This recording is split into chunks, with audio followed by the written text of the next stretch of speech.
So you're watching your favorite superhero movie and the villain's going up against your protagonist, your superhero, and they're fighting back and forth and there's punches and there's kicks and man, what's going to happen next? And then all of a sudden, a sky beam. And you've got a faceless army and a sky beam and you know that things are about to get real. But there's a problem with the sky beam.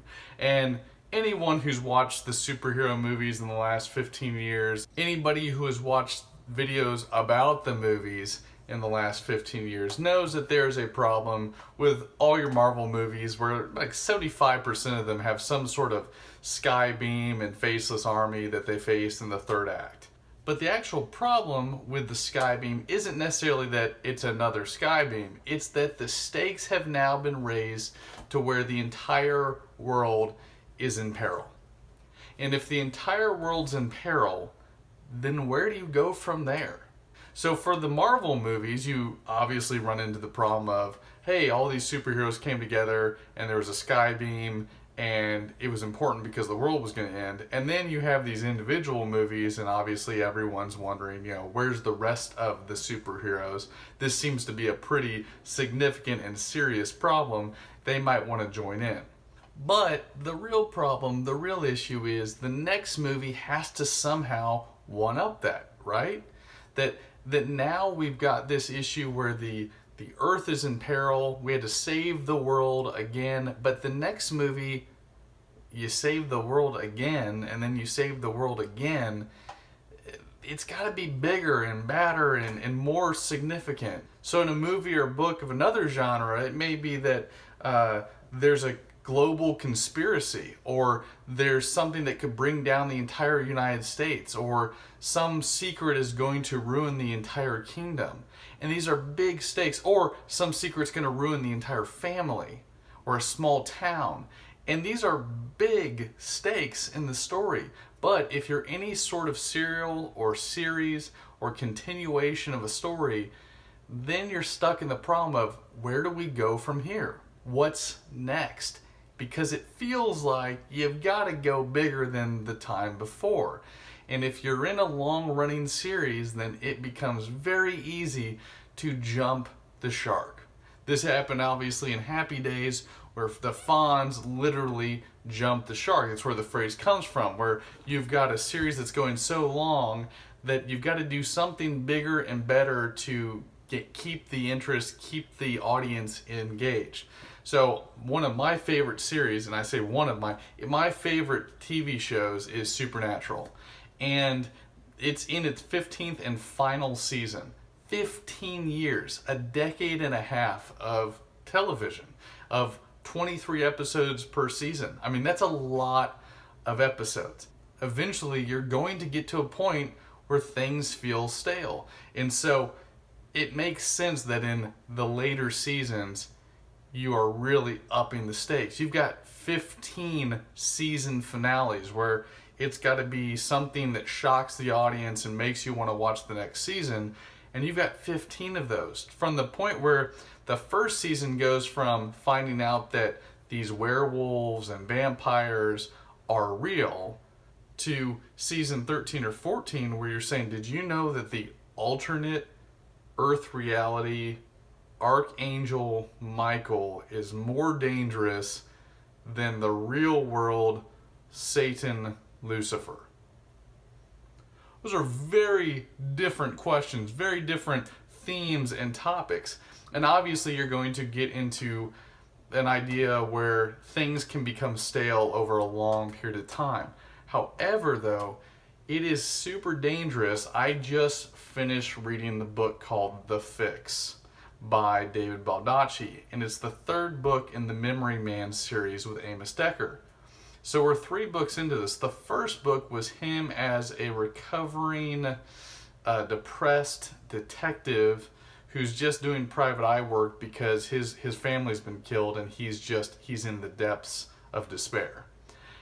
And it goes from that to where at the end of the first book he's being asked into an FBI special task force. Makes sense, he's got a very particular set of skills. But by the third book, they have now solved a conspiracy that saved the president. Spoilers. And so my thought was, where do you go from here? Like, this is only the third book. I assume, like most series, there's going to be several books in this. And we've now just saved the President of the United States in an international conspiracy involving spies. So we went from this small town shooting investigation in the first book to now the third book. We've now saved the President of the United States in international conspiracy.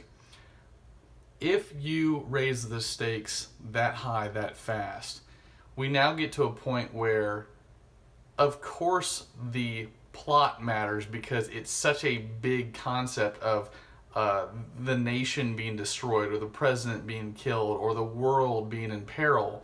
Of course we care about that, but not because of the characters involved, not necessarily because of the story. We care about it because the results are so massive we can't help but care. What do you do to combat this? How do you make something matter and significant when it's not that big of stakes?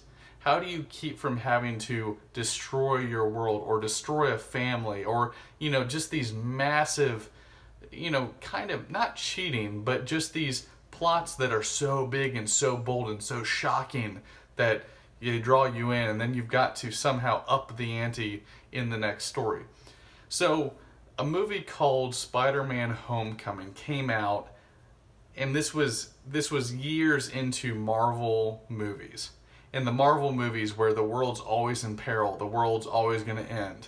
And it was kind of getting this repetitive theme of just over and over again, how's the world going to be destroyed by the next big bad guy?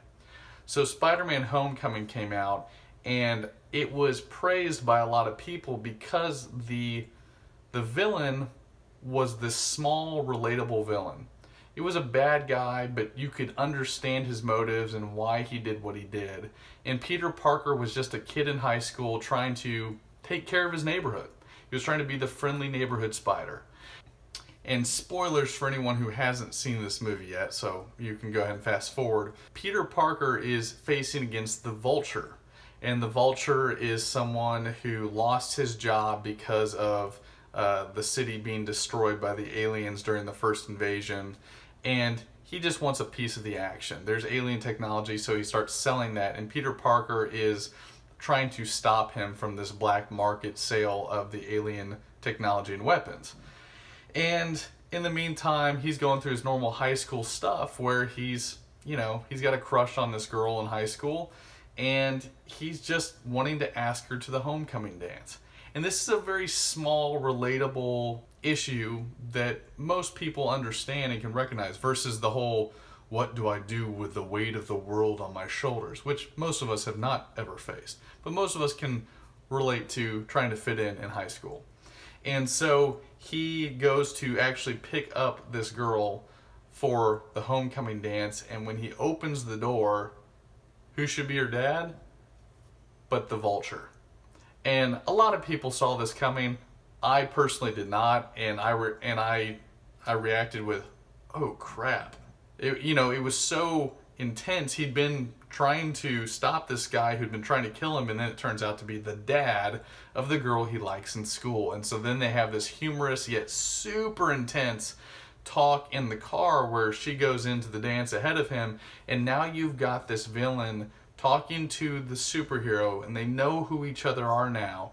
And the tension that is built, it's not big explosions, it's not big laser fights, it's not the end of the world. There's some massive tension that draws you in to where you care about what is going on. And so you even have this in Infinity War. Infinity War is Thanos trying to end a third of the universe or half of the universe by snapping his fingers, and he has to have the Infinity Gauntlet with all the Infinity Stones. And at one point, several of the superheroes are trying to get the glove from him.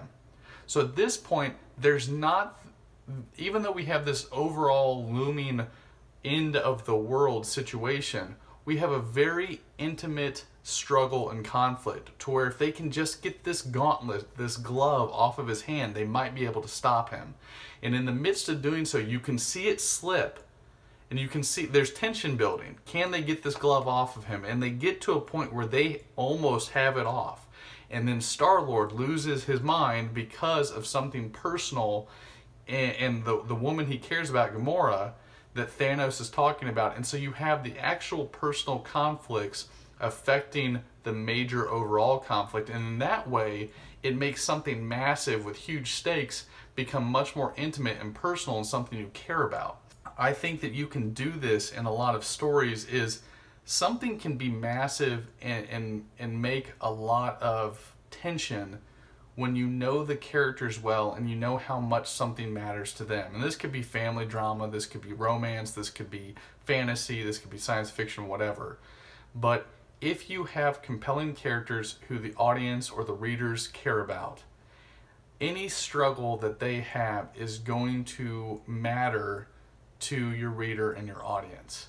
The more personal, the more open and vulnerable you can make a character, then things can become big without having to end the world to shock the reader and the audience. So this has just been kind of my rant, but just my thoughts on this idea of when you're always trying to up the bar, you're trying to raise the stakes, eventually you get to a point where you get that law of diminishing return, where it's no longer shocking, it's becoming boring, it becomes a yawn fest. We've seen this before, it's over and over and over again.